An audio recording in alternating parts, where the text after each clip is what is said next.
everybody. Great to be here. I know this is our first event together, although we have been in constant conversation on the importance of making America healthy again.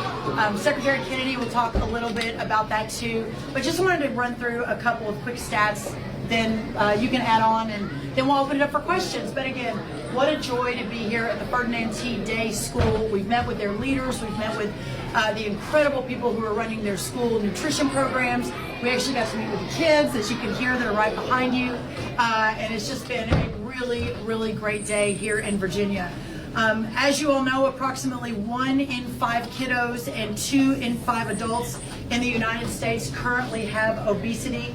40% of school-age children and adolescents in the U.S. have at least one chronic health condition. 40% of our school-age kids and adolescents have at least one chronic health condition. Prediabetes now affects 1 in 3 children aged 12 to 19.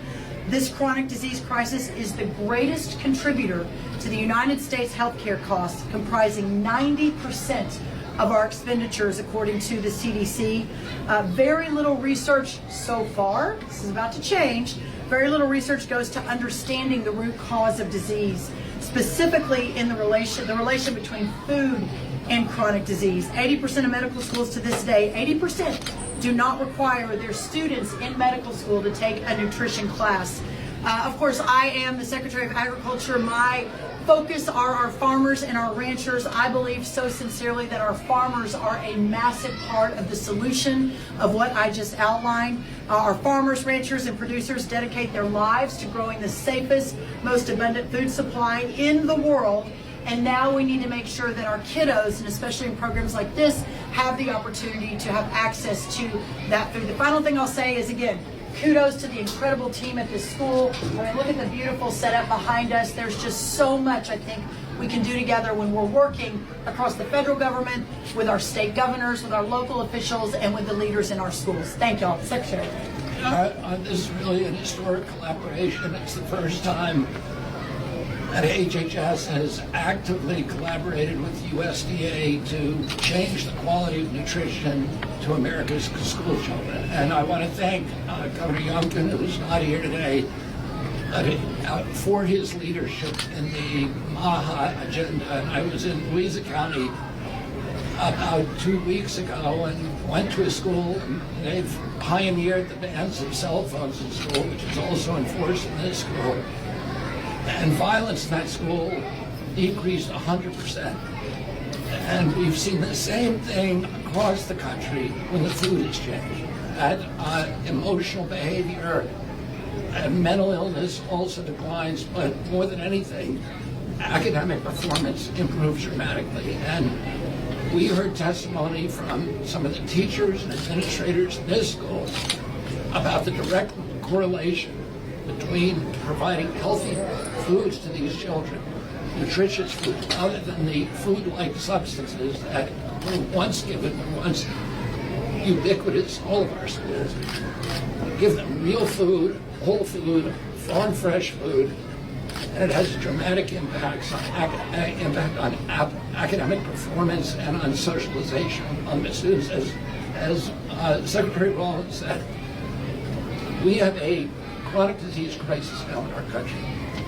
When my uncle was president, 3% of American kids had chronic disease. Today it's 60%. When my uncle was president, I was a 10-year-old boy. We spent 0 on chronic disease in this country. Today we spend $1.3 trillion a year, and our kids, the sickest kids in the world, 38% of our children are diabetic or pre-diabetic. That was unknown when I was a kid.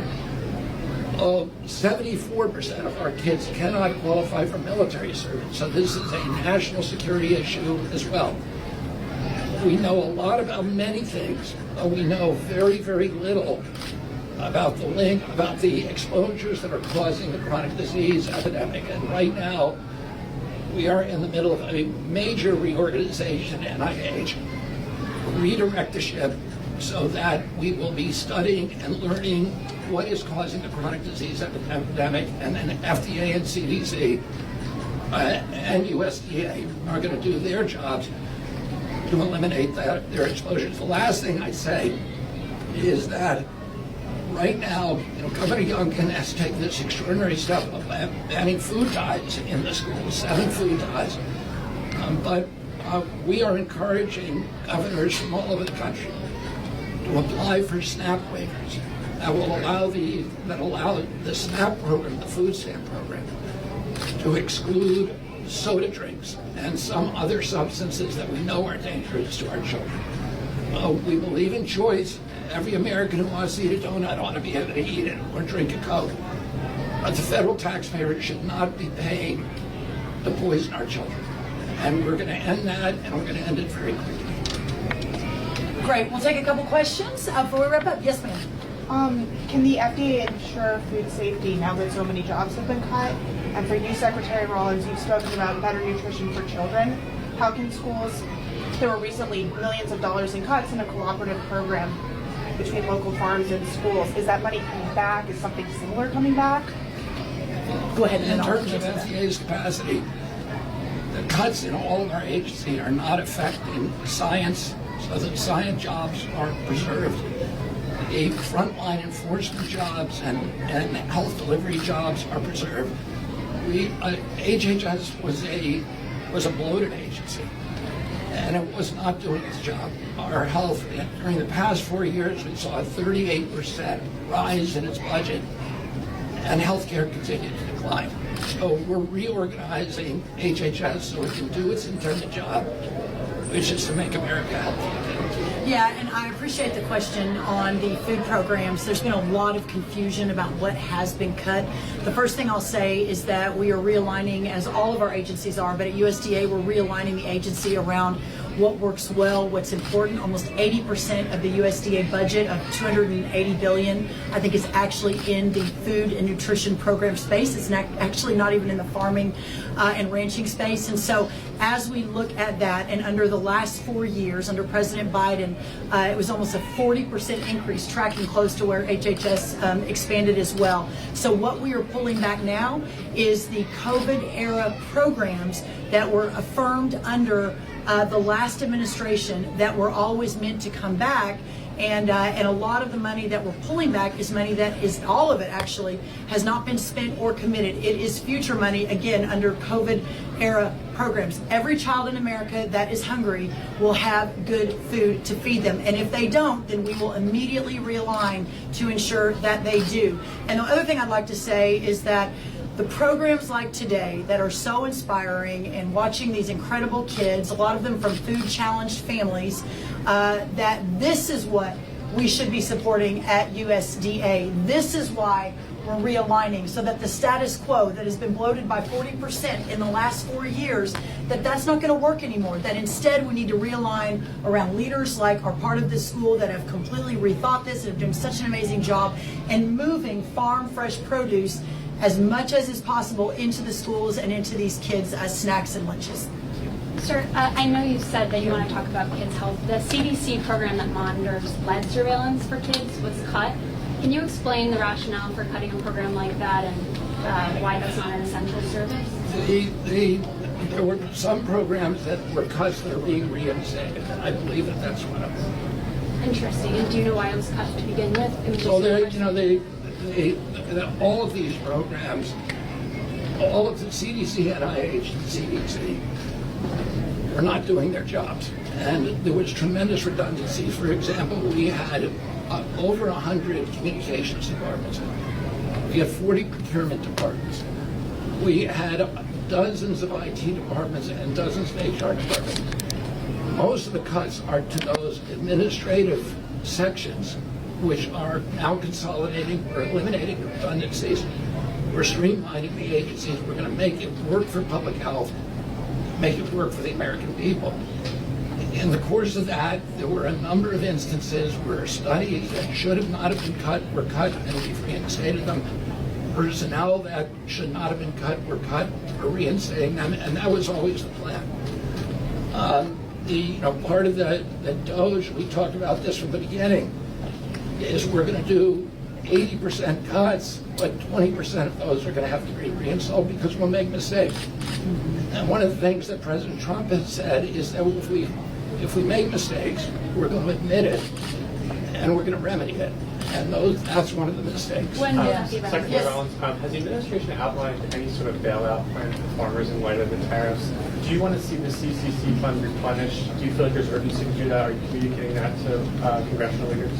Well, the first and most important thing about the tariff announcement yesterday is the president is effectuating his vision alongside his cabinet, who's there to deploy on realigning the American economy about what works for all Americans and bringing prosperity back to every corner of this country. There's no doubt, and as we saw in the last Trump administration under Sonny Perdue, who was the Secretary of Agriculture then, that there were a good number of our farmers and ranchers, especially in our row crops, that were at least immediately felt some economic consequence of those tariff decisions. And as a result, the USDA then set up a program that sent money out to those farmers once they had proved that they had some economic consequences. So as of today, we don't know what those consequences will look like.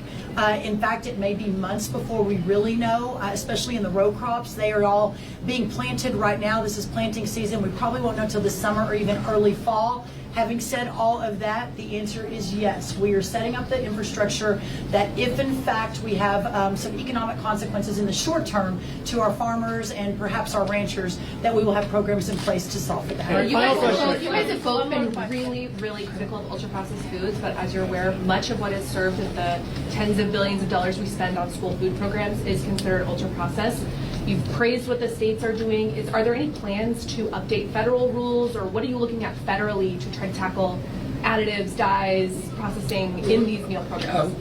We're in the middle right now, very, very energetically revising the nutrition guidelines.